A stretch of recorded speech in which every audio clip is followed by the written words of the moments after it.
This is a video for AQA Discrete Mathematics. This is Graphs and Networks Section 2, where we're studying the travelling salesperson problem. This is 2.1, where we're looking at Hamiltonian cycles.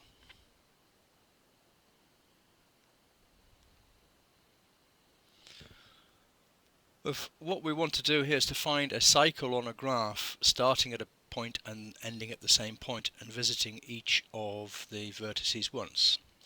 So, for example, we could have the cycle which is A, B, C, F, E, D, A, or another one, A, B, F, C, E, D, A, and I'm sure you can find others. So what we'd like to do is work out the total weight of each of these. So what I'd like to do is pause and just work those out for yourselves first.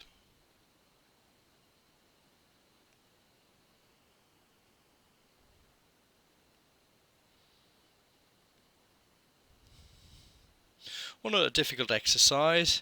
In fact, the first one has a total weight of 26 and the second one 27. Question might then be, of course, well, is there a cycle which has a weight which is less than 26? Again, you might have already found it, of course. And there is one. It's this one, A, B, C, D, E, F, A equal to 25.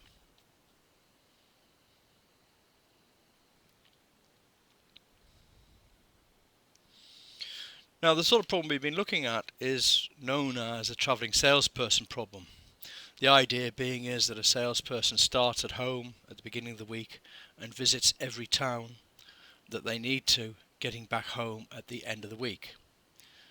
It doesn't matter about them visiting or going along all of the different arcs in a network or all the different routes. They simply need to get to each of the vertices.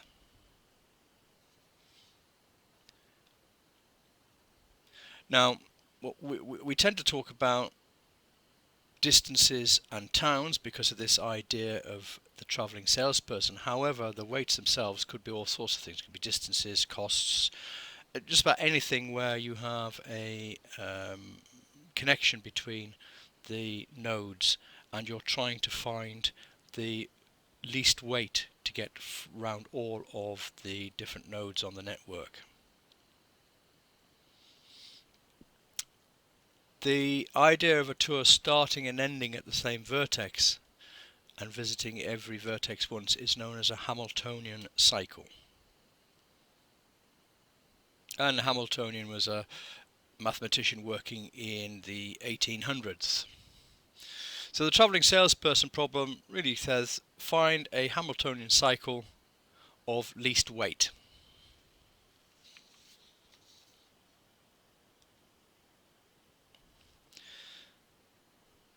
The classical problem deals with a complete graph, and we're going to think about it in terms of towns and distances just for simplicity.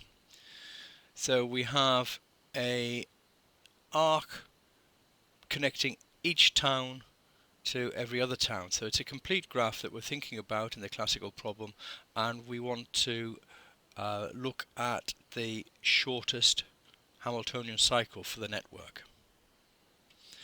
Now, one of the interesting facts about this problem is that there's no known algorithm that finds the shortest of these.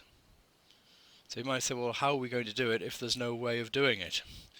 Of course, the answer is, well, there may be no known algorithm for finding the shortest, but there are ways that we can get close to what we think might be the shortest. So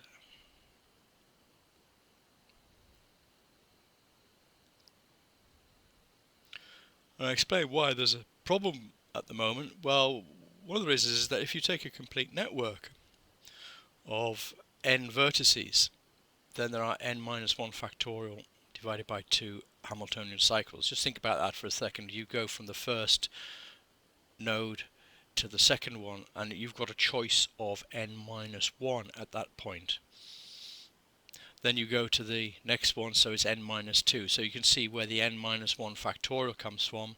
It's the number of choices of where you go to, right back to the final one, and then of course you must go to your starting point. dividing by 2 because it doesn't make any difference which direction you go around the cycle. So n minus 1 factorial over 2. So that means for 10 we would have 10 minus 1 factorial divided by 2. In other words, 9 factorial over 2, and that turns out to be 181,440.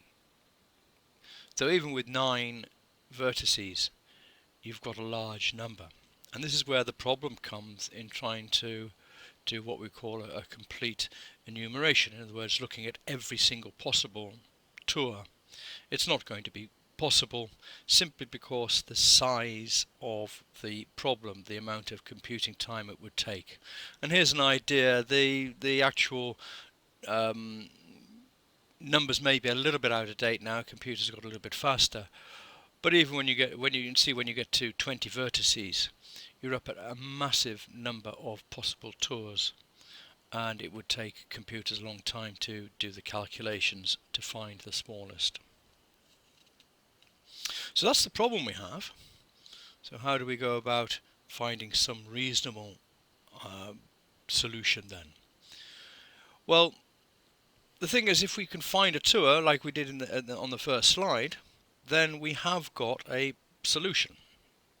We don't know that it's necessarily going to be the best solution, but at least we know that it is a possibility. It might be that we found the best, but we don't actually know that.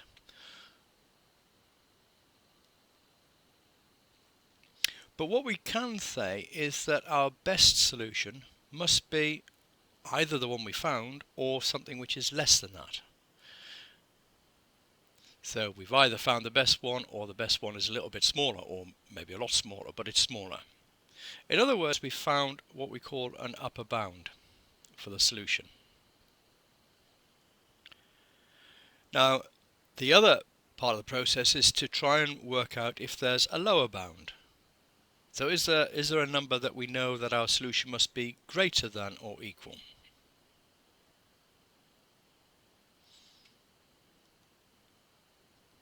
So here's our upper bound, which is going to be a solution. So at least we've got a solution. And then there's a lower bound. Now that lower bound one might not necessarily be a tour that works. If it were, of course, you've actually found your best one.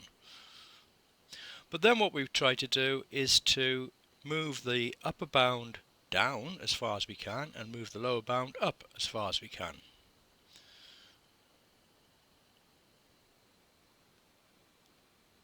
In other words, we're trying to squeeze our solution to a smaller and smaller gap and see to the point where we're satisfied with the answer that we've got. And again, remember that we might not know that it's the best, but at least we have some idea as to the possible improvements that could be made, and if we're prepared to keep hunting.